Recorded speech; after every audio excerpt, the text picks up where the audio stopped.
Voilà, alors mes amis, le sujet qu'on a choisi aujourd'hui, c'est bien sûr lié à la semaine qui vient de commencer, dans laquelle nous avons le 9 Av, et comme nos maîtres nous l'expliquent, c'est un sujet profond que je voulais voir avec vous.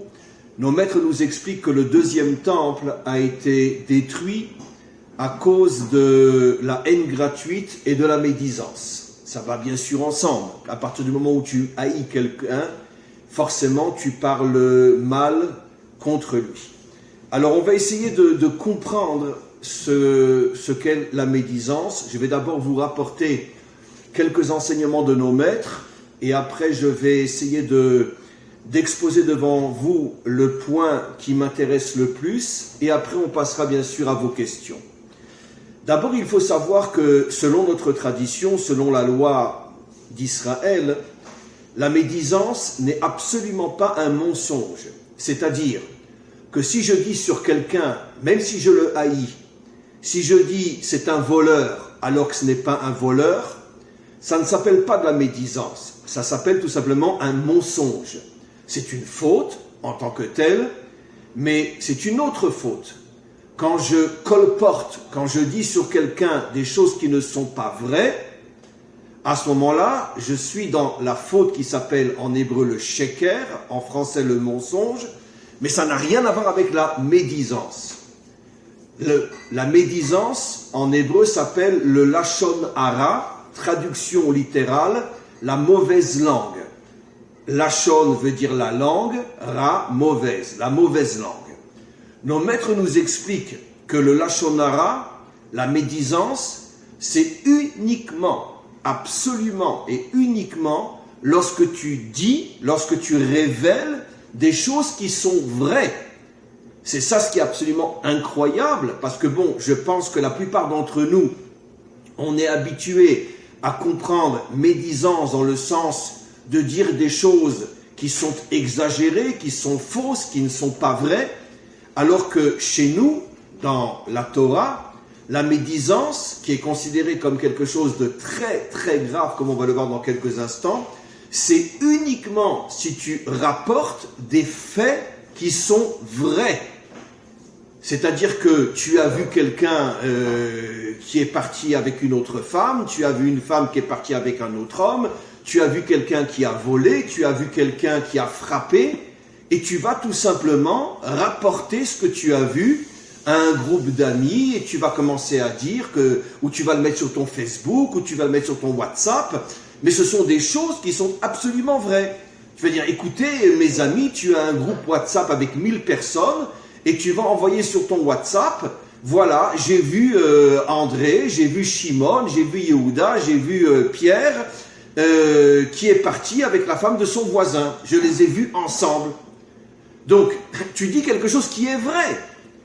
Mais d'un autre côté, comme tu dévoiles quelque chose qui est très grave sur la personne que tu as vue, ça s'appelle de la médisance. On va voir que c'est très très très compliqué, les amis. Encore une fois, la médisance, c'est uniquement lorsque tu rapportes quelque chose de vrai. Et nos maîtres vont jusqu'à dire quelque chose qui est complètement fou. Je vous avoue que jusqu'à aujourd'hui, je n'ai toujours pas compris. Nos maîtres nous disent que la médisance, quand tu révèles des faits authentiques que tu as vus faits par quelqu'un d'autre, c'est pire que les 3 plus grandes fautes réunies, c'est pire que l'idolâtrie, la débauche et le meurtre. Ça veut dire supposer quelqu'un. Et je ne vous demande pas de comprendre ce que je vais dire parce que je vous avoue très franchement, moi-même je ne comprends pas ce que nos maîtres enseignent. Mais imaginez-vous quelqu'un qui est un idolâtre, qui est en même temps un meurtrier et qui est en même temps un débauché. Il a ces 3 fautes ensemble. Nos maîtres nous disent que la médisance est plus grave encore que ces 3 fautes réunies. Ça veut dire que nos maîtres placent la médisance à un niveau absolument incroyable, au-dessus des 3 fautes les plus graves, qui sont l'idolâtrie, la débauche et le meurtre. Alors, la première question qui se pose, et bien sûr, je vous laisse vous casser la tête, la première question qui se pose, c'est comment Bon, je peux comprendre que ce n'est pas bien de révéler ce que tu as vu. Mais puisque c'est vrai, je l'ai vu, je les ai surpris ensemble. Je les ai vus ensemble s'embrasser ou se toucher ou je ne sais quoi. Je l'ai vu voler, je l'ai vu frapper. Comment cette faute peut être plus grave que l'idolâtrie, la débauche et le meurtre? Comment c'est possible? Et nos maîtres nous expliquent, comme j'ai commencé mon intervention, nos maîtres nous expliquent que le deuxième temple a été détruit, entre autres, à cause de cette faute. Comme vous le savez, je l'ai souvent expliqué dans mes cours, à l'époque du deuxième temple, le peuple juif était divisé en centaines de sectes qui se haïssaient les unes les autres. Il y avait les chrétiens, juifs bien sûr, les Essénéens, les Sadducéens, les Tzadoukim, je ne sais pas comment on dit en français, c'est en hébreu, les Tzadoukim, et combien d'autres sectes. Nos maîtres ne nous rapportent pas le nom de toutes les sectes qu'il y avait. Les plus célèbres sont bien sûr les nouveaux chrétiens, les Essénéens, les Sadducéens, les pharisiens, etc., etc. Et ces sectes se haïssaient les unes les autres, se dénonçaient les unes les autres et colportaient les unes sur les autres. Mais encore une fois, pour que ça s'appelle de la médisance, il faut que ce soit quelque chose de vrai. Donc, la première question que je vous livre, je ne vais pas y répondre moi-même, on va essayer de le comprendre ensemble.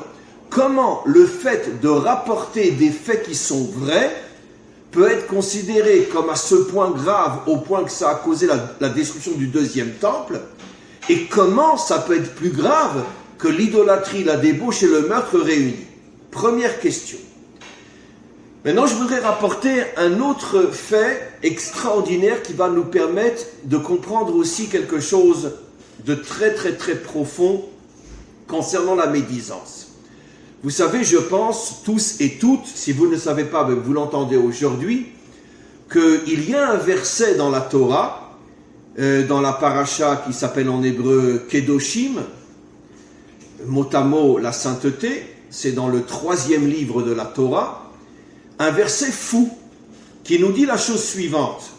Si tu vois l'âne de ton ennemi croupir sous sa charge, tu dois arrêter tes activités et aller l'aider à décharger l'âne pour que l'âne ne meure pas et pour aider la personne que tu haïs. C'est marqué dans le verset Sanecha, la personne que tu haïs, tu dois l'aider à s'en sortir.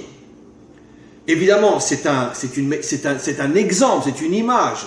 De là, nos maîtres comprennent qu'à chaque fois que tu vois ton ennemi dans une situation où il a besoin d'aide, tu dois venir à sa rencontre pour l'aider. Voilà, ça c'est le verset au niveau de la Torah écrite. Comme vous le savez, rien n'est plus fermé, rien n'est plus, on pourrait dire, inaccessible que les versets de la Torah écrite, c'est-à-dire, il faut les comprendre. Qu'est-ce que ça veut dire? De quel ennemi il s'agit? Si je vois la voiture d'un nazi en panne, est-ce que je vais m'arrêter pour aider le nazi à faire... Pendant la Deuxième Guerre mondiale, imaginez-vous, je suis en train de fuir et tout d'un coup je vois un nazi avec sa voiture en panne. La Torah me dit que je dois m'arrêter pour l'aider. Et je vous dirais très franchement, à la dino, qu'il crève, lui et sa voiture. D'accord? Et je vais certainement pas l'aider. Alors, de quel ennemi s'agit-il? De quel ennemi s'agit-il? Nos maîtres répondent, bien évidemment, il ne s'agit pas d'un ennemi dans le sens Daesh, dans le sens un antisémite qui veut ta peau ou un nazi qui veut ta peau, et chacun par rapport à ce contexte-là peut très bien avoir des ennemis qui veulent vraiment sa peau. C'est pas ce genre d'ennemi que tu dois aider, disent nos maîtres, mais c'est quelqu'un, écoutez-moi, que tu as vu faire quelque chose de mal, exactement ce que j'ai expliqué tout à l'heure. Tu l'as vu tromper sa femme, tu l'as vu tromper son mari, tu l'as vu voler, d'accord? Et nos maîtres nous disent, à partir du moment où tu l'as vu faire quelque chose de mal, tu as le droit de prendre tes distances vis-à-vis de lui, tu as le droit de le considérer comme un ennemi, ça veut dire quelqu'un duquel tu t'éloignes, mais tu n'as pas le droit de révéler ce qu'il a fait. On revient à la première question de tout à l'heure. J'espère que vous me suivez bien parce que les choses sont très complexes. Donc, l'ennemi dont parle la Torah, que tu dois aider lorsqu'il est dans le besoin, c'est quelqu'un que tu as vu faire quelque chose de mal. Tu as le droit de le considérer comme un ennemi, ça veut dire t'éloigner de lui, ne plus lui parler et ne plus lui dire bonjour lorsque tu le croises. Mais d'un autre côté, tu n'as pas le droit de révéler ce qu'il a fait. C'est-à-dire de le révéler à des gens qui ne sont pas des juges en dehors d'un tribunal, évidemment. Mais d'un autre côté, s'il est dans le besoin, tu dois l'aider. Nos maîtres posent la question, attends, je ne comprends pas. Si tu as vu un homme voler, et la Torah t'autorise à le considérer comme un ennemi, ça veut dire garder tes distances par rapport à lui. Pourquoi, quand il est dans le besoin, tu dois l'aider? Et là, nos maîtres nous révèlent quelque chose à pleurer, tellement c'est fort, tellement c'est grand, tellement c'est beau. Ils nous disent, attention, tu as vu quelqu'un faire quelque chose de mal, tu dois haïr son attitude, mais tu n'as pas le droit d'haïr la personne elle-même. Et pour bien te faire comprendre qu'il y a une différence entre les actions d'un homme et l'être lui-même, parce que généralement, vous savez tous et toutes, que quand on voit quelqu'un faire quelque chose de mal, c'est pas seulement ses actions qu'on haït, mais c'est la personne elle-même. D'accord? Nos maîtres nous disent non, tu dois faire la différence entre ses actions et la personne elle-même.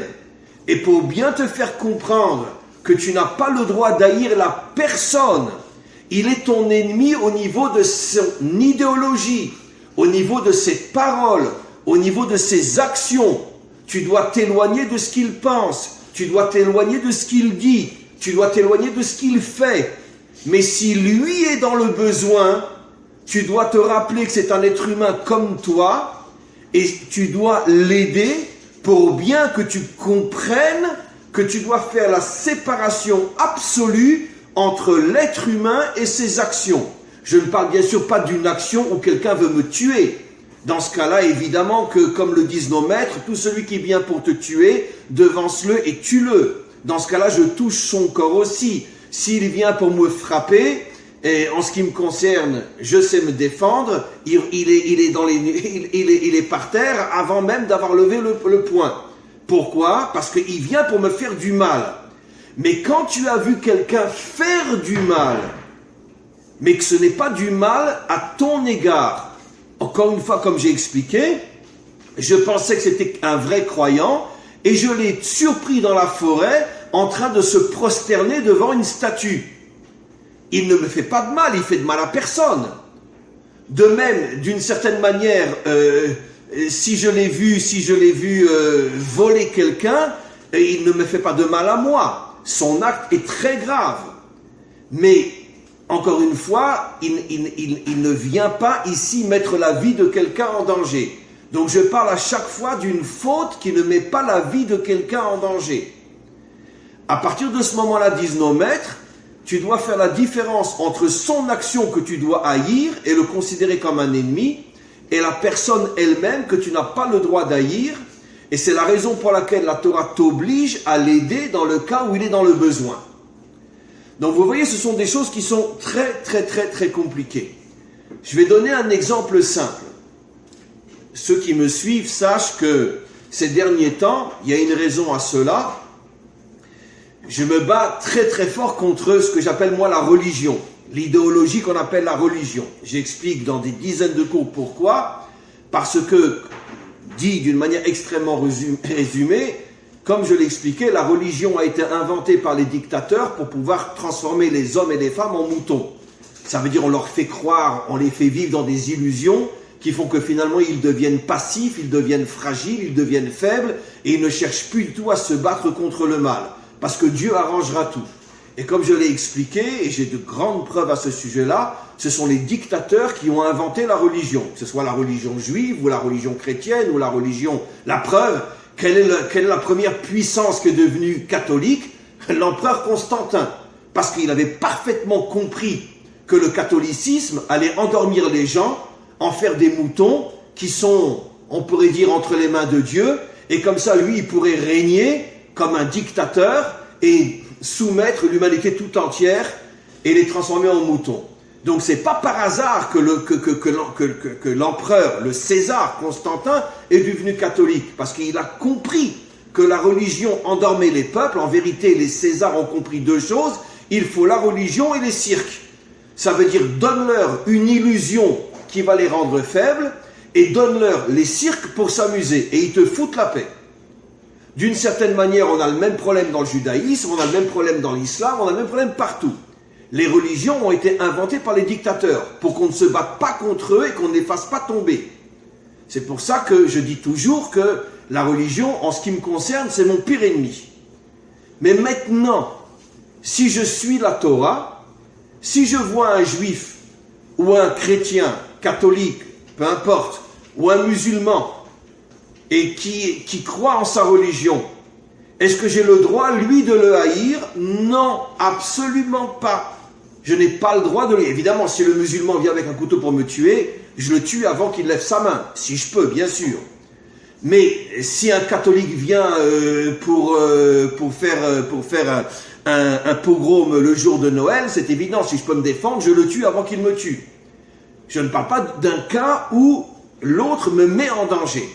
Là, la Torah nous ordonne de riposter le premier. Mais je parle que voilà, je rencontre un catholique. Et le catholique me dit, moi je suis entièrement entre les mains de Jésus. Je haïs son idéologie. De la même manière que je haïs l'idéologie d'un juif qui vient et me dit, moi je crois en Dieu, j'attends le Messie. Et j'ai plus envie de le frapper que de frapper le catholique. Pourquoi? Parce que nous les juifs, on a une mission. C'est de faire venir le Messie, pas de l'attendre. Et c'est pour ça qu'il ne vient pas. Parce que le judaïsme nous a transformés en moutons, qui fait que finalement plus personne ne se bat pour faire venir le Messie. Et c'est pour ça qu'il ne vient pas. Il y a en hébreu une chanson extraordinaire où un chanteur israélien se fiche un petit peu de cette attitude qu'ont les juifs d'attendre le Messie. Et il dit dans sa chanson, non seulement il ne vient pas, mais même pas il téléphone. Ça veut dire pour dire... c'est une chanson extraordinaire et qui ridiculise d'une certaine manière tous ceux qui attendent le Messie. Ça veut dire quoi, on attend le Messie? On va être pris en charge par le bon Dieu? Non. Donc, l'idéologie religieuse, qu'elle soit juive, qu'elle soit chrétienne, qu'elle soit musulmane, qu'elle soit bouddhiste, peu importe, l'idéologie religieuse qui fait rentrer l'homme dans un monde illusoire dans lequel il est en attente que quelque chose se passe, cette idéologie est une idéologie fausse, mensongère et criminelle, parce qu'elle tue l'humanité. Et donc elle a été inventée par les dictateurs. Maintenant, si j'ai en face de moi un catholique qui me dit, moi, j'attends que Jésus me sauve, est-ce que j'ai le droit de le haïr? Non. Je dois l'aimer comme on aime n'importe quel être humain. Je peux lui parler, je peux lui expliquer qu'il se trompe, s'il est prêt à m'écouter. Voilà, si je vois un juif qui me dit « Moi, j'attends le Messie », j'ai le droit de le haïr? Non. Si je vois un musulman qui me dit « Mahomet va revenir et il va résoudre tous les problèmes de l'humanité », est-ce que j'ai le droit de le haïr? Non. Parce que je dois faire une différence entre l'idéologie et l'être humain. Et ça, c'est le grand problème de toute l'histoire humaine. Toute l'histoire humaine, ce n'est qu'un problème de guerre et de sang qui coule, parce qu'on identifie les peuples, les hommes, à leur religion. Donnons un exemple simple, ce qui s'est passé il y a quelques années avec Daesh et les Yazdines. Les Yazdines ont été massacrés. Pourquoi ? Alors que des enfants, des jeunes filles, vous savez tous ce qu'ils ont fait aux jeunes filles. Ils les ont violées à mort. Des milliers de jeunes filles ont été violées par 50, 60, 80 Daeshim, les uns après les autres, jusqu'à ce qu'elles meurent. Elles avaient 8 ans, elles avaient 9 ans. On a des tas de témoignages de jeunes filles qui s'en sont sorties, qui aujourd'hui ont témoigné à l'ONU, etc. de tout ce qu'on leur a fait. Pourquoi ? Alors que ce sont des gens magnifiques, les Yazdines. Ce sont des gens extraordinaires sur le plan humain. Mais comme leur idéologie est à l'extrême opposé de celle de l'islam, qu'est-ce qu'a fait Daesh? ils ont identifié l'être humain à son idéologie. Ton idéologie, à mes yeux, est un mensonge. Tu es un menteur, je te fais du mal. Eh bien, qu'est-ce qui s'est passé avec les Juifs pendant des millénaires? D'accord? Vous n'avez pas accepté le christianisme, vous êtes des ordures, on vous tue. Et c'est quoi toutes les guerres de religion? C'est quoi toutes les guerres idéologiques, politiques? La gauche contre la droite, etc. On identifie l'être humain à son idéologie. Et la Torah nous interdit d'identifier l'être humain à son idéologie tant que l'être humain en question ne met pas d'autres en danger. Voilà. Donc ça, c'est un point extrêmement important. Et c'est ce qui a été la cause de la destruction du deuxième temple. C'est que les pharisiens, qui ne sont absolument pas les maîtres d'Israël, comme j'ai expliqué des dizaines de fois, c'est un des plus grands mensonges qui a été créé, entre autres, par Rome devenue chrétienne, entre autres par Constantin, qui a fait croire que les pharisiens étaient les maîtres d'Israël, alors que le Talmud est rempli d'histoires où les maîtres d'Israël, on pourrait dire, parlaient des pharisiens comme des gens complètement idiots, complètement stupides. Et qu'est-ce qu'il a fait Constantin? Il a fait croire que les pharisiens, c'était les maîtres d'Israël, c'est eux qui ont fait du mal aux premiers chrétiens juifs, alors que c'était les pharisiens qui n'ont rien à voir avec les maîtres d'Israël et qui eux-mêmes étaient critiqués et même d'une certaine manière repoussés par les maîtres d'Israël. Ça, c'est un des plus grands mensonges de Rome chrétien. Il n'y a pas eu que celui-là, bien évidemment, il y en a eu des milliers d'autres. Tout ce qu'ils pouvaient faire pour salir le peuple juif. Alors que les maîtres d'Israël se battaient contre les pharisiens, plus encore que les chrétiens se battaient contre les pharisiens. Mais en tout cas, les pharisiens et les chrétiens se détestaient. Mais là encore, ils se détestaient pas seulement au niveau de l'idéologie, au niveau des personnes. Si un pharisien, ils étaient 3 ou 4, chopait un chrétien, il lui cassait la figure.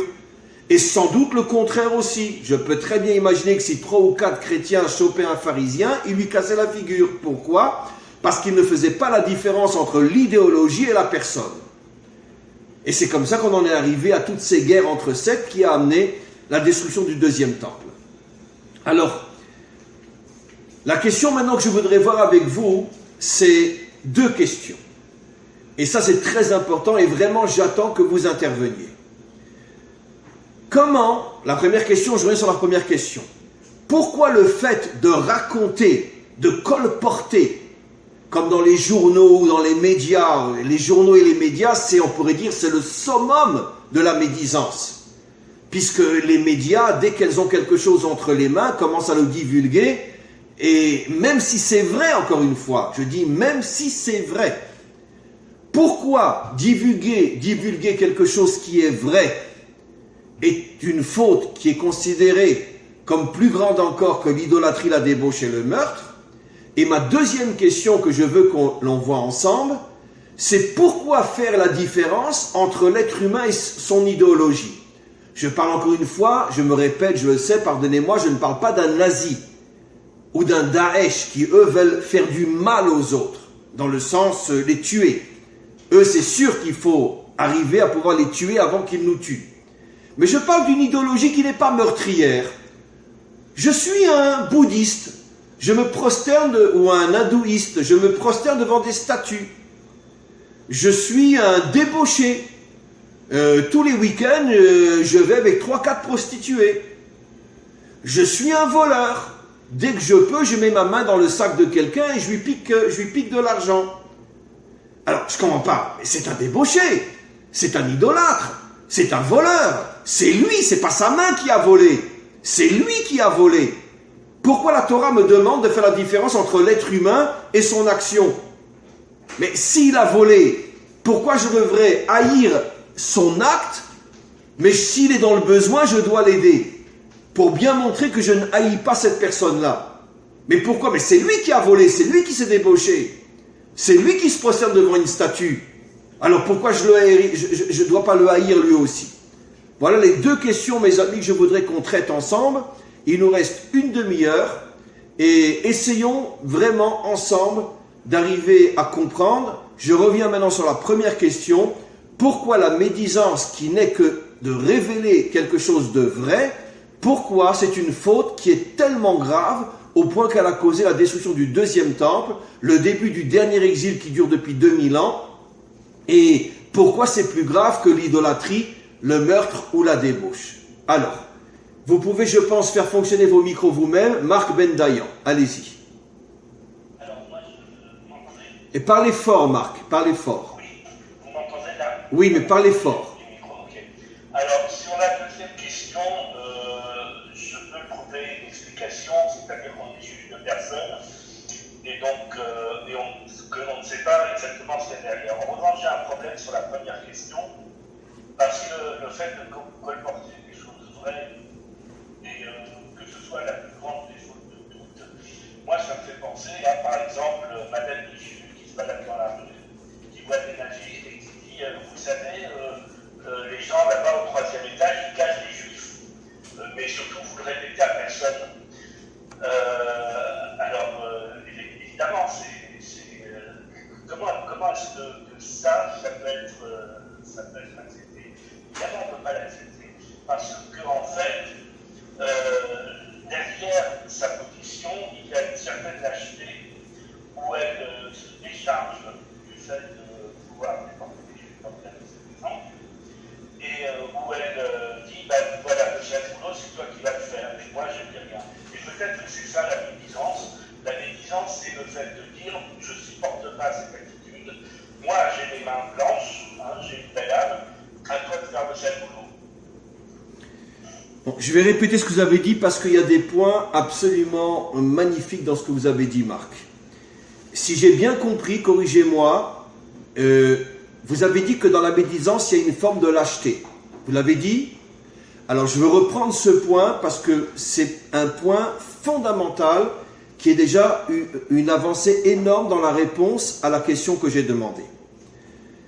En vérité, nos maîtres nous disent, et maintenant je rentre dans la réponse, quand tu vois quelqu'un qui fait quelque chose de mal, en hébreu, c'est un verset explicite, c'est un commandement divin, Ochiyar, tochiyar et amitecha. Traduction française, tu vois quelqu'un qui fait quelque chose de mal, tu as l'obligation d'aller le trouver et de discuter avec lui pour lui faire prendre conscience qu'il a mal agi. La médisance, c'est l'absolu contraire. Je reprends vos mots. C'est de la lâcheté, c'est de la faiblesse, c'est l'expression, on pourrait dire, de tout ce qu'il y a au regard de la Torah, et je vais l'expliquer, de tout ce qu'il y a de plus destructeur de l'homme, passe par la médisance. Je vais donner un exemple, et surtout ne me prenez pas à la lettre, parce que ce que je vais dire, c'est comme si je rentrais dans un champ de mine. Le moindre faux pas, on explose tous. Quand je me bats avec quelqu'un et que malheureusement je le tue, j'ai agi avec force. J'ai agi avec force d'une manière qui est fausse, d'une manière qui est une grave faute, mais je ne me suis pas comporté comme un lâche. Attention, je ne parle pas de nazis qui font entrer 6 millions de personnes dans des chambres à gaz.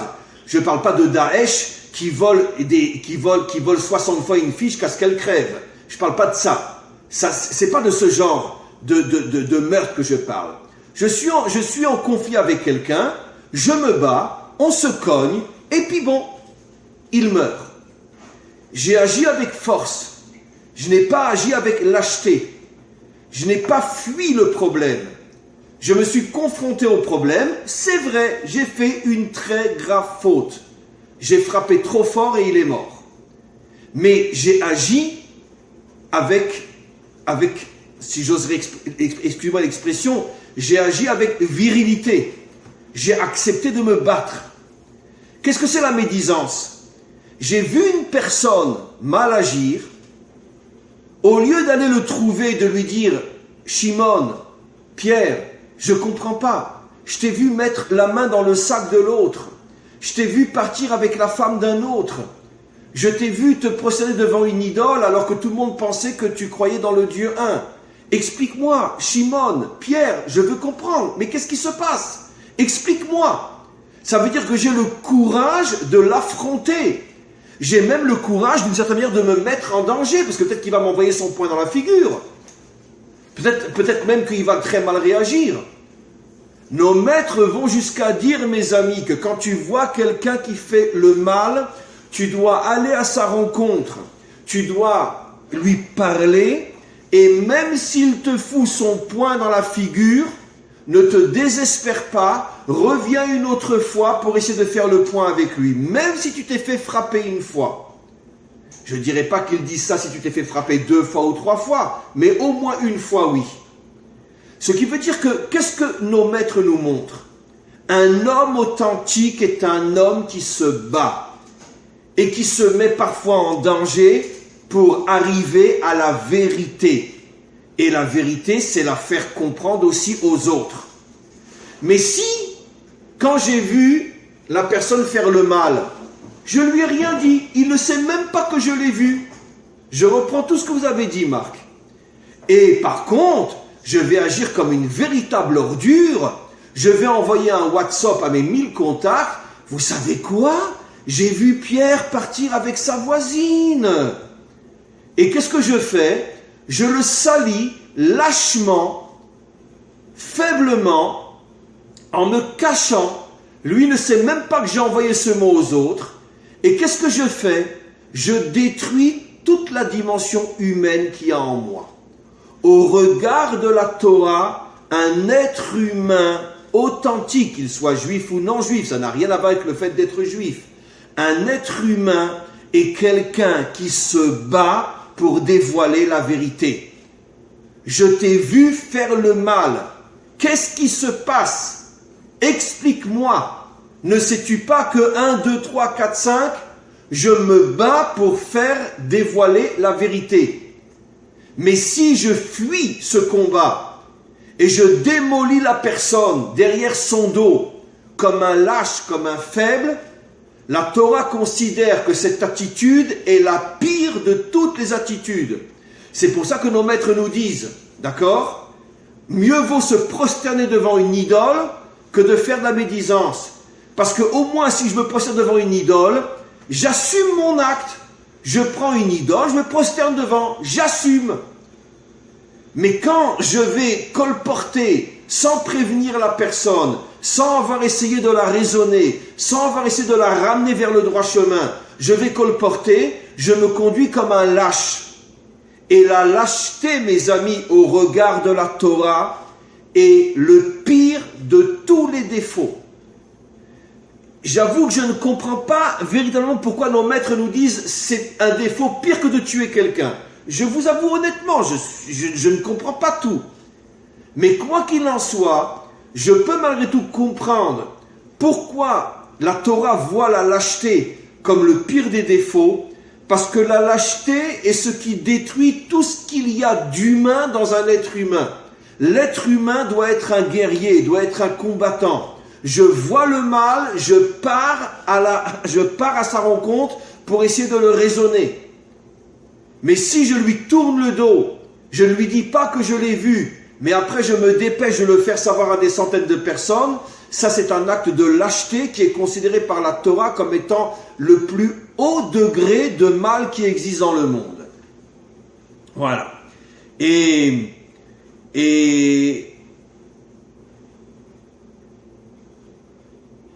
expliquez-moi ce que je viens de dire, confirmer ou poser une question. Bien que je l'ai expliqué, mais j'aimerais encore malgré tout l'approfondir. Pourquoi la lâcheté est considérée comme étant pire que l'idolâtrie ou pire que la débauche? Pourquoi? Pourquoi la lâcheté est pire que l'idolâtrie ou la débauche? Je ne vais pas dire le meurtre parce que le meurtre ça me dérange. Je ne comprends pas moi-même pourquoi nos maîtres vont si loin. Mais les deux premiers c'est plus facile. Pourquoi la lâcheté est-elle plus grave que la débauche ou l'idolâtrie? Pourquoi? Quelqu'un peut-il essayer d'approfondir? Oui, S. Je pense que la lâcheté, c'est la destruction de l'être humain, c'est-à-dire de la personne elle-même, mais en détruisant aussi les autres personnes qui les entourent, malgré l'acte que la personne a effectué. La lâcheté, c'est-à-dire, c'est effectuer quelqu'un, comme vous l'avez dit, derrière le dos de la personne, sans aller de l'avant. C'est-à-dire, comme vous dites, aller dans le combat, à affronter cette personne pour lui dire franchement, qu'est-ce que tu as fait? Qu'est-ce que c'est? Là, on détruit la personne. Moi, je suis un ancien militaire ou quoi que ce soit. C'est comme vous dites, faut foncer dans le combat. Faut aller de l'avant. Dire la vérité, c'est pas seulement dire j'ai pas fait ci, j'ai pas fait là. Et faut la lâcheté, excusez-moi du mot que je vais employer, c'est de la merde. Vous voyez ce que je veux dire? Absolument. Après, chaque personne doit assumer sa responsabilité par rapport à ses actes aussi. Alors, je vais aller dans le sens de ce que vous dites et je vais confirmer. Et après, on passera à la deuxième question. Regardez, le Baal Shem Tov, comme vous le savez, était un très très grand maître qui a vécu il y a 300 ans, c'est le fondateur de la Chassidoute. Le Baal Shem Tov nous révèle quelque chose d'extraordinaire. Il dit en vérité, pourquoi j'ai été amené à voir cette personne qui a fauté? Pourquoi? Je passais par là par hasard, je me promenais dans la forêt et puis tout d'un coup j'ai vu un homme et une femme que je connaissais, chacun marié de son côté et je les vois ensemble, etc.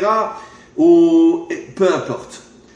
Pourquoi moi j'ai vu ça? Pourquoi?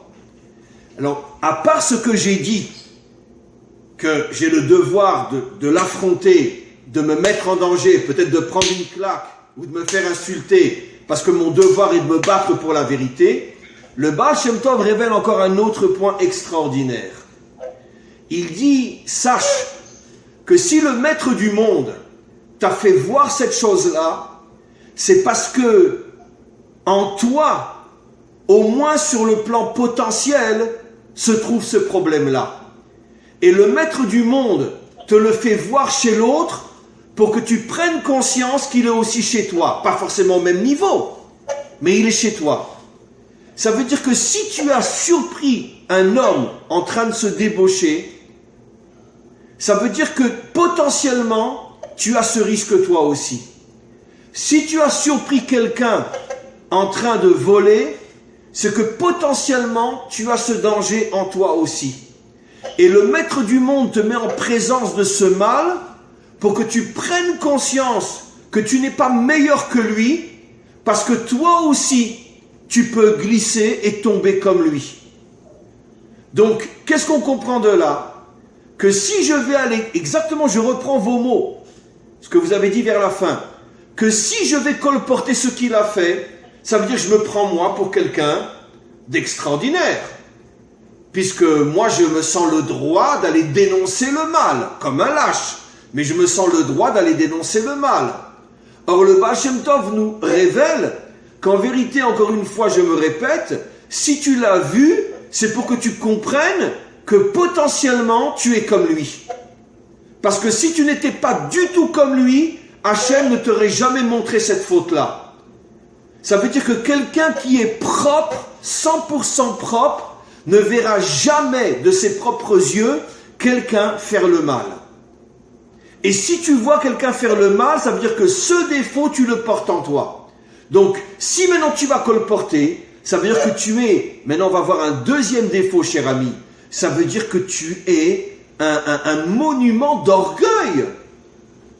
Puisque tu t'arroges le droit d'aller dénoncer quelqu'un, alors que si tu l'as vu, c'est qu'en vérité tu es potentiellement comme lui. Ça veut dire que tu te dis non, moi je suis propre. Donc finalement, c'est pas seulement de la lâcheté, c'est de l'orgueil. Qui tu es toi pour aller dénoncer quelqu'un, rien que pour le salir? C'est de l'orgueil, de la lâcheté et de l'orgueil, qui sont en vérité les deux plus grands défauts qui existent et qui vont toujours ensemble. Un véritable orgueilleux est un véritable lâche. Parce que tous ces coups, il les fait derrière le dos des gens. Donc, on a effectivement compris, mes amis, pourquoi la médisance est un défaut absolument incroyable. Parce que quand quelqu'un, excusez-moi, mais quand quelqu'un va avec une prostituée, c'est pas un lâche, c'est un débauché. Mais c'est pas un lâche. C'est pas non plus un orgueilleux. Il a des passions, un point c'est tout. Voilà, c'est très grave, c'est une grande faute. Mais c'est ni un lâche ni un orgueilleux. C'est un débauché. C'est quelqu'un qui n'arrive pas à surmonter ses désirs. Très bien. Si quelqu'un se prosterne devant une idole, bon, ben, il est taré dans sa tête. Il croit qu'un morceau de fer ou un morceau de pierre a des pouvoirs. On va dire c'est un taré. C'est un idiot. C'est un imbécile. Mais c'est pas forcément un lâche et c'est pas forcément un orgueilleux. C'est un idiot. Mais c'est beaucoup moins grave d'être idiot que d'être orgueilleux ou lâche. Ça veut dire, encore une fois, on en revient toujours au même problème. Ce que nos maîtres veulent nous faire comprendre, c'est qu'est-ce qui se cache derrière la médisance. Les deux défauts les plus graves qui existent, la lâcheté et l'orgueil. Qui tu es pour t'arroger le droit de dénoncer quelqu'un? Est-ce que tu es sûr que tu es mieux que lui? Est-ce que tu es sûr que tu es mieux que lui? D'accord? Excusez-moi mon expression, mais d'accord. Ah, mais moi, j'ai jamais été avec une prostituée, hein. D'accord, mais combien de films porno tu regardes? Ça veut dire que, d'accord, tu vas pas avec une prostituée, mais tu assouvis tes besoins d'une autre manière. Parce que, dit le Baal Shem Tov, si tu étais vraiment propre dans ce domaine, tu n'aurais jamais vu ton voisin fauter dans un acte de débauche. Et si le maître du monde t'a amené à le voir, c'est pour te faire comprendre que tu es comme lui. Donc ferme-la, tu vaux pas mieux que lui. Voilà ce qu'on comprend ici.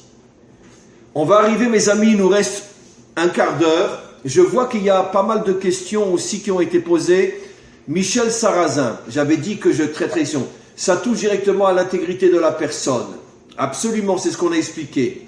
Véronique, puis-je poser une question? Oui, vous pouvez poser une question. Liliane, la lâcheté est un manque humain. Absolument, c'est ce qu'on a expliqué, qu'effectivement, que la lâcheté, c'est la destruction de tout ce qu'il y a d'humain dans un homme. Un homme est un guerrier, un homme est un combattant, un homme doit avoir du courage, de la volonté, de la force. Et dès que ces qualités sont perdues, tu perds ta dimension d'être humain. Devons-nous avertir tous ceux, Marc, devons-nous avertir tous ceux qui sont, à mon avis, dans l'erreur concernant leurs croyances sans faire du prosélytisme? Très bonne question, Marc. Absolument. Mais c'est ce que je n'arrête pas, moi, entre autres, à faire dans mes cours. Et vous savez très bien le tsunami d'ennemis que ça m'amène. Mais je le fais. Mais par contre, je le dis très sincèrement, j'essaye de travailler sur moi pour faire la différence entre la personne et ses idéologies. J'essaye. Ça veut dire que si demain, quelqu'un que j'ai combattu au niveau de ses idées, il est dans le besoin et je le vois, je ferai tout pour être le premier à l'aider. S'il vient et qu'il me dit Chaim, je voudrais qu'on parle ensemble, j'ai vu que tu m'as beaucoup critiqué par rapport à une idée que j'ai émise, ça ne me plaît pas, viens, je voudrais qu'on parle ensemble. Je ne vais pas lui dire va te faire voir, tu n'es qu'un zéro, tu n'es qu'un nul, va te faire voir. Non, je vais l'inviter chez moi à la maison, je vais le recevoir avec beaucoup de respect, beaucoup d'amour, j'y reviens. On va discuter, je vais t'expliquer pourquoi j'ai combattu ton idéologie. Mais sache que toi, je te respecte, je t'aime. Et je n'ai rien contre toi. Voilà ce que je vais essayer de faire. Donc, je reviens à votre question, Marc. Oui, notre devoir dans ce monde est de se battre contre toutes les idéologies mensongères. Oui. Mais toujours garder la différence entre la personne et son idéologie. Et donc je dois oui me battre, je dois oui dénoncer ce qui me dérange. Mais d'un autre côté, je dois toujours me rappeler que l'être humain et l'idéologie sont deux choses différentes et de ne pas les associer.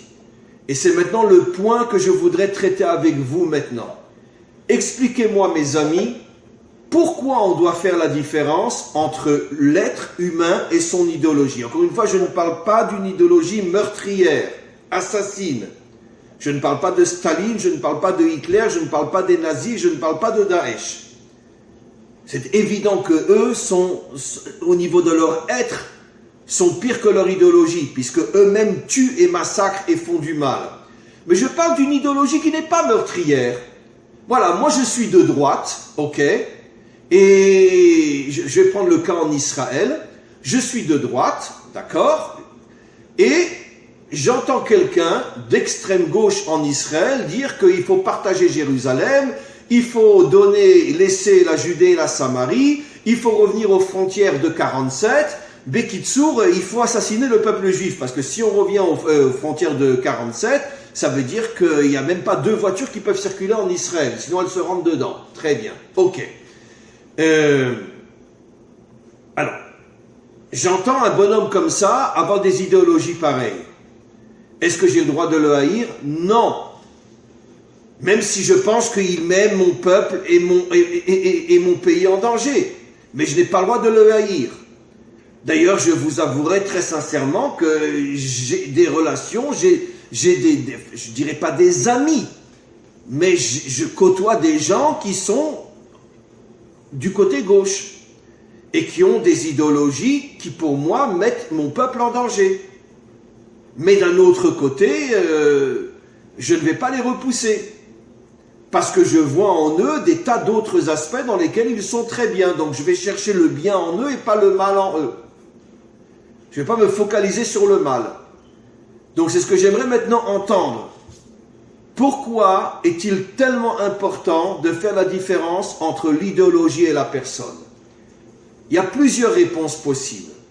La première, je viens de la donner. Parce qu'un être humain, ce n'est pas que son idéologie. Il y a d'autres points dans lesquels il est très bien. Par exemple, je peux très bien avoir un ami de droite, d'accord? Excusez-moi l'exemple, j'espère ne choquer personne, qui a divorcé 3 ou 4 fois, et je peux très bien avoir un ami de gauche qui est avec sa femme depuis 50 ans, qui ne l'a jamais trompé, et ils s'aiment comme 2 anges. D'accord? Donc, dans le cas du couple, ce type de gauche est 100 fois mieux, 1000 fois mieux, 1 milliard de fois mieux que mon copain de droite. Puisque mon copain de droite, il en est à son 4e mariage. Ah, il a les mêmes idées que moi sur le plan de la droite. Mais je vous dis franchement, entre vous et moi, j'en ai strictement rien à faire. Hein. Pour moi, le summum de la perfection, c'est un couple réussi. Et alors, ces idées, droite-gauche, j'en ai strictement rien à outre. Parce que si c'est un homme propre, bien, solide dans son couple, pour moi, c'est le summum de la perfection. Donc, je préfère un ultra-gauchiste qui réussit son couple qu'un ultra-droitiste qui en est à son 4e mariage. Donc, qu'est-ce que je veux dire par là? Je veux dire par là que l'idéologie, c'est pas tout l'homme. Il y a des milliers d'autres aspects dans l'homme qui font que peut-être il est encore mieux que moi. Absolument. Ben, je vais donner un exemple simple. Moi, je suis juif, je rencontre un catholique qui, quand il rentre à l'église, il se prosterne devant des statues. Devant Marie, devant Jésus, etc. Pour moi, c'est une abomination. Une abomination.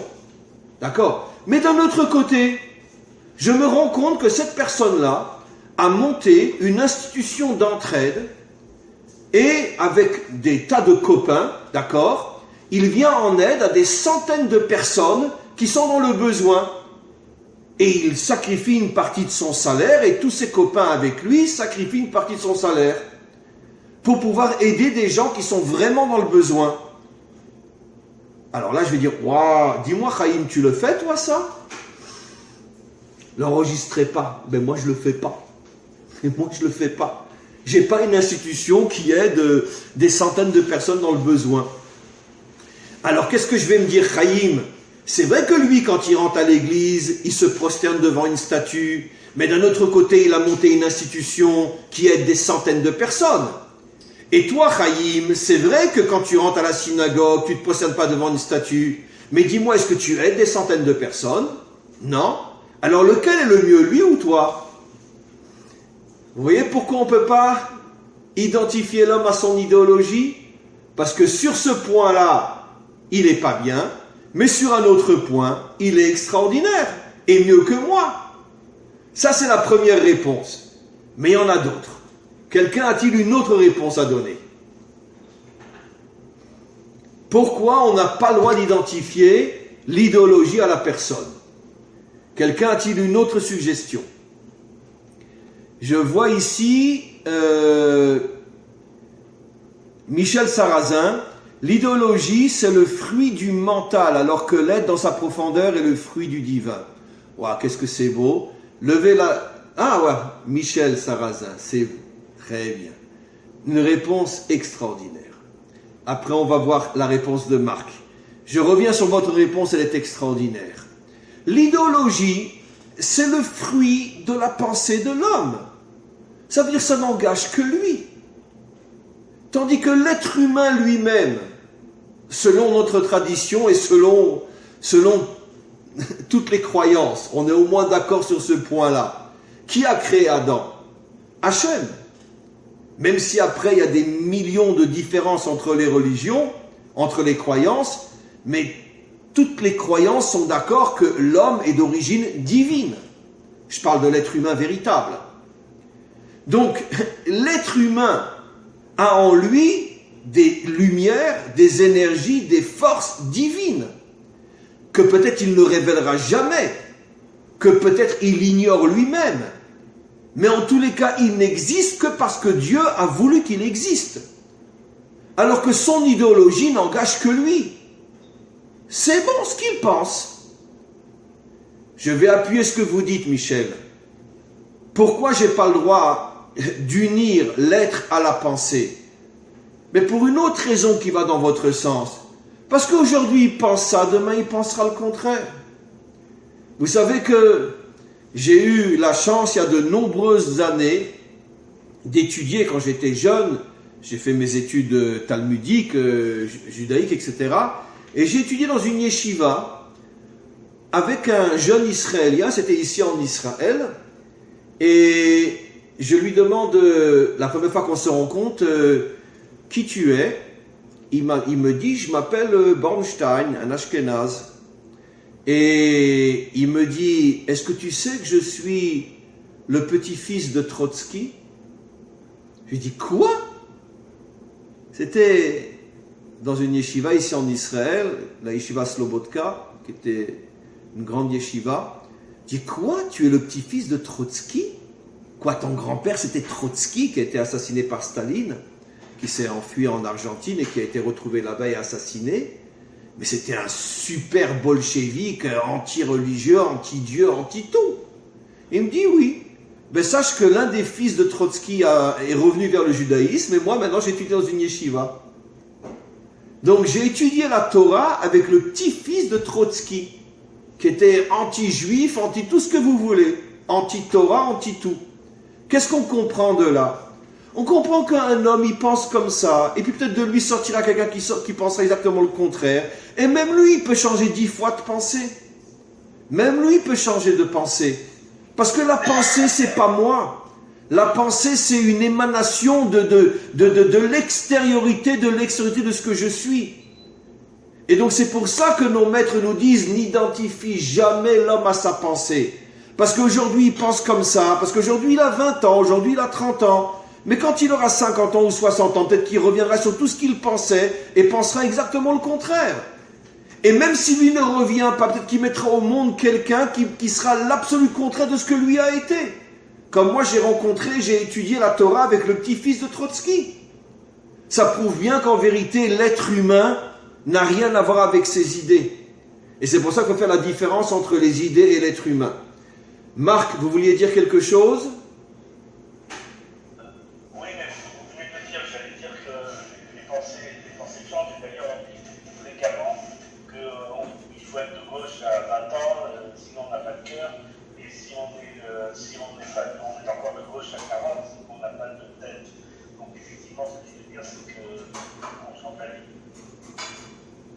Voilà, très bien. Donc vous confirmez ce qu'on a expliqué. Je vois aussi ici Yohanan Nidam, comment ça va? Il fait chaud en Israël en ce moment, hein? On est en train de crever sous le soleil.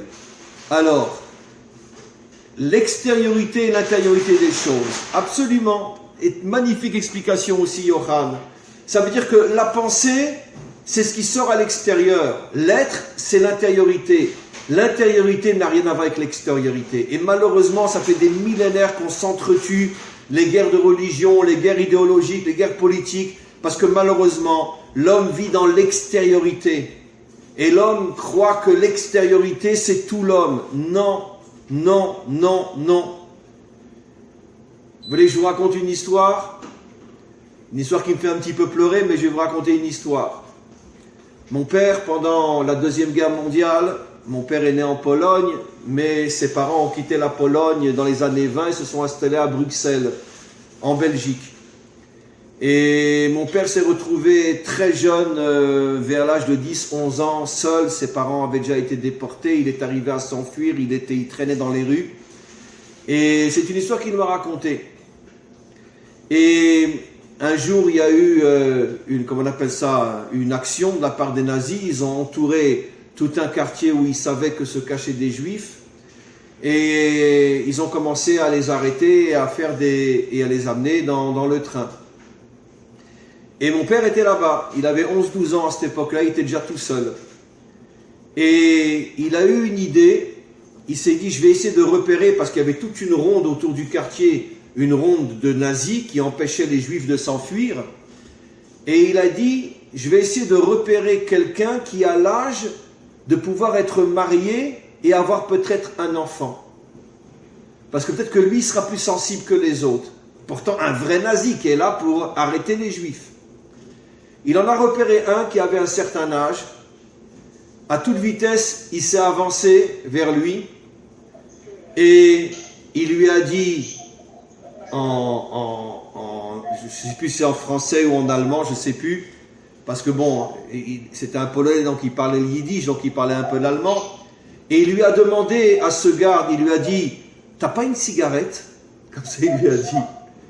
Et l'allemand, qu'est-ce qu'il a fait? C'est mon père qui me l'a raconté. Il s'est poussé, il lui a dit, allez, attends. Et comme ça, il a pu s'enfuir. Alors, qu'est-ce qu'on voit de là? On voit un nazi qui est là pour arrêter des juifs. Il voit un enfant de 10 ans venir vers lui qui lui dit, t'as pas une clope? Et il se dégage et lui dit, allez, vas-y, pars. Il a compris qu'en vérité, que cet enfant-là, qui était mon père, s'il s'était fait arrêter, je serais pas là aujourd'hui, il a laissé s'enfuir. Qu'est-ce qu'on comprend de là? Que même un nazi, qui par sa présence a fait que sans doute des centaines d'autres ont été déportés, mais malgré tout, face à un enfant, il a craqué et il a laissé s'enfuir. Qui c'est qui parle? Qu'est-ce qu'on comprend de là? Fermez vos micros, mes amis. Qu'est-ce qu'on comprend de là? Je prends un cas extrême, je ne suis pas en train de dire que ce nazi n'était pas un nazi. Mais malgré tout, ce nazi a sauvé mon père. Ça veut dire que même dans un homme qui est le comble de l'horreur, il y a eu un réveil de quelques secondes qui a fait que mon père a pu être sauvé. Et je suis là aujourd'hui. Une histoire absolument incroyable. Et donc, ça prouve, si même chez un nazi, il peut y avoir une fraction de seconde d'un réveil humain, alors à combien plus forte raison chez ceux de droite, chez ceux de gauche, chez les idolâtres, chez les débauchés, chez tout ce que vous voulez. Pourquoi? Parce que l'idéologie ne fait pas l'homme.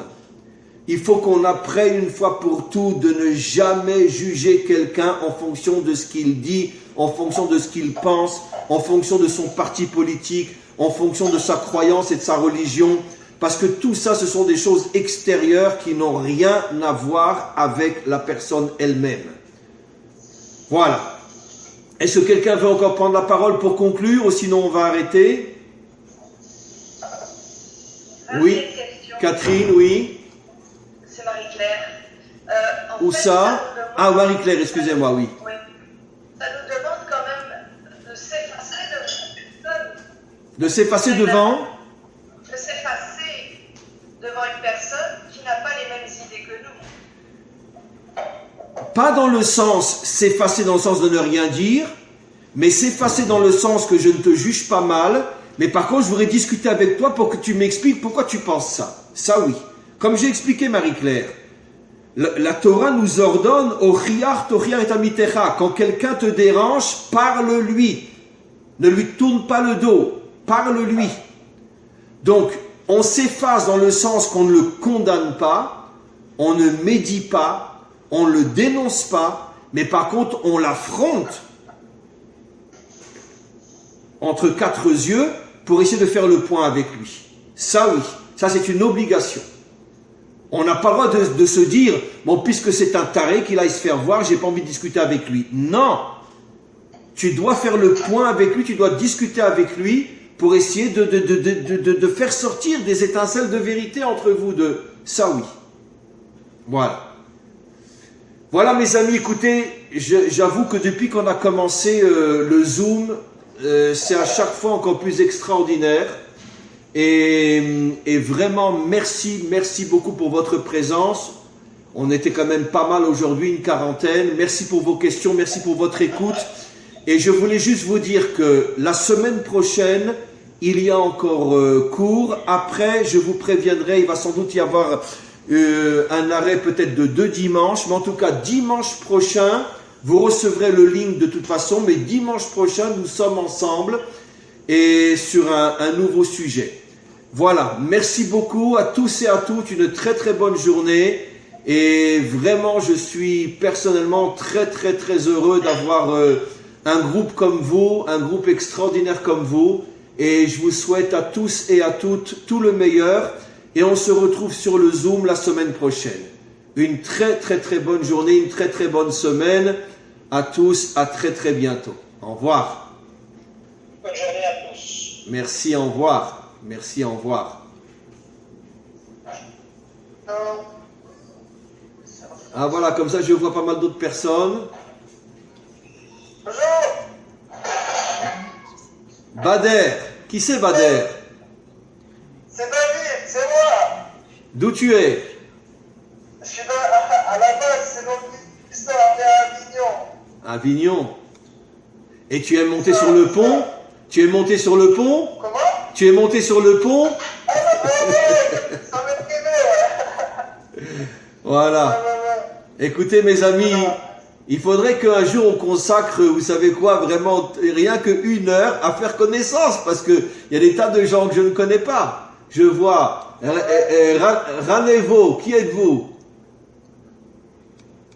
Non, votre micro n'est pas activé. Attendez, je vais. Voilà, c'est bon. Ranevo. Non, votre micro n'est pas activé. Rétablir le son, ça ne marche pas. Bon, j'arrive pas à avoir votre micro, cher ami. Si maintenant parlez. Vous m'avez envoyé Gérard Lacache quand j'étais en Israël. Ranevo, c'est vous qui parlez? Oui, c'est moi. Vous êtes en Israël? Ouais, j'étais en Israël, mais c'est moi qui vous ai appelé vous m'avez renvoyé ici Gérard Lacache. Ah, c'est vous. Et vous êtes où maintenant? C'est moi. Là, je suis retourné en France Oui. et je vais revenir. Ah, très bien. Ah, ben, je suis content de vous voir. Mais j'étais perdu quand j'étais en Israël, en fait, parce que je suis allé vous voir et je me suis trompé de plus. Ah, très bien. Complètement perdu. Bon, écoutez, alors vraiment, c'est un bonheur de vous voir et de vous entendre. Est-ce que vous seriez d'accord qu'un jour, on consacre 1 heure rien qu'à faire connaissance? Je passe de vidéo en vidéo et vous me racontez 30 secondes qui vous êtes. Parce que je ne sais pas qui vous êtes. Vous êtes d'accord? Alors, on ne le fera pas dimanche prochain, mais peut-être le premier dimanche, quand on va reprendre, on fera un dimanche connaissance. D'accord? Vous êtes d'accord? D'accord. Ok, parce que je ne vais pas vous contraindre, je ne vais pas vous... C'est très compliqué. D'accord. D'accord. Ouais. Excusez-moi. Oui, par contre, un truc, parce que moi je viens de me connecter, j'ai eu le rendez-vous Zoom quelques minutes avant moi j'ai peur, peut-être j'ai 1 heure de retard. Mais il faudrait, si c'est possible, quand vous avez le temps, que vous puissiez donner rendez-vous peut-être un jour ou 2 jours avant, quoi, minimum. Écoutez, je vous ai déjà dit à tous et à toutes, reprenez mon numéro de téléphone, inscrivez-vous pour ceux qui n'ont pas déjà fait sur mon groupe WhatsApp. Et par l'intérieur de WhatsApp, on peut communiquer aussi même par Zoom. On peut se voir sur WhatsApp, on peut communiquer. Donc mon numéro, bon, pour ceux de France, ou d'ailleurs il faut faire l'indicatif, mon numéro ici c'est le 053, notez-le, 053 708 53 53. Je répète, 053 708 53 53. Quand vous faites l'indicatif, vous enlevez le 0 qui est devant le 53. Le premier 0, vous l'enlevez. Voilà. Et donc, vous pouvez m'envoyer un WhatsApp. Je vous mets aussi sur mon groupe WhatsApp. Et aussi, on peut communiquer, même se voir. Vous pouvez me poser des questions, il n'y a pas de problème. Je tenais aussi à rajouter, avant de terminer, parce qu'il faut que j'arrête, que le cours d'aujourd'hui était pour l'élévation de l'âme de Zari Bat Miriam. Leilui Nishmat, Zari Bat Miriam, que son âme repose en paix, et toutes mes bénédictions, et à très très bientôt, on se retrouve dimanche prochain. À bientôt, au revoir.